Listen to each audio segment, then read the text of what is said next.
Аста шаршап жүрген көрінеді. Күндіз концерт, кешке той, арасында түсірілім алаңында жүретін Қайрекеңнің де ұйқысы қанбай, жүрегі сыздап жүр екен. Енді ұйықтасақ, ұйықтаймыз, тоқтамай. Бірақ білмеймін, әлі жас болғаннан кейін шығар, қатты аса бір ауырмаймын, көп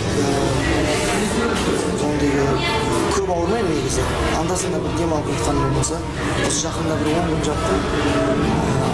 Жай демалып жаттым.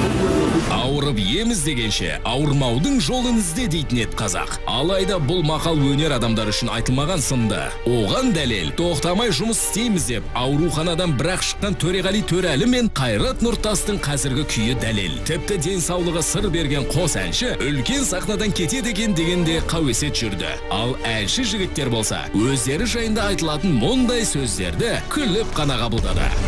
Жоқ, одан шаршауға болмайды. Оны аңсап тұрам. Бекер әңгіме айтпайды ғой ешкім. Айтылу керек біріншіден. Екіншіден айтылған жақсы деп те ойлаймын. Біздің қазақ елінде біздің өнерпаздар әңгіме болуға жарап тұрса, онда бір тіршілік жүріп жатқан шығар. Ауырып қалды, енді сөз көп қой, әңгіме көп. Әңгіменің болған дұрыс.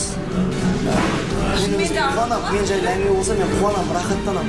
Сондықтан айта берсін деген жанар дұғалармен айта берсін. Жүрек болған кейін ауырады ғой, ауырмаса ол қандай жүрек. Сондықтан жүрек ауырған адамның жүрегі ауырса, ол бақытты адам деген сөз. Сондықтан жүректеріңіз ауыра берсін, жақсы нәрсе. Халық үшін, ел үшін, қазақ өнер үшін екі аяқтан тік тұрып қызмет етемін деп елдің алдына шығып уәде бергеннен кейін өнер дейтін үлкен аманатты мойынға жүктеп алып үйде жата берген тағы болмайды да. Содан кейін Құдайдан күш қуат тілейміз. Халықтың қошеметі болса, шауып жүре береміз.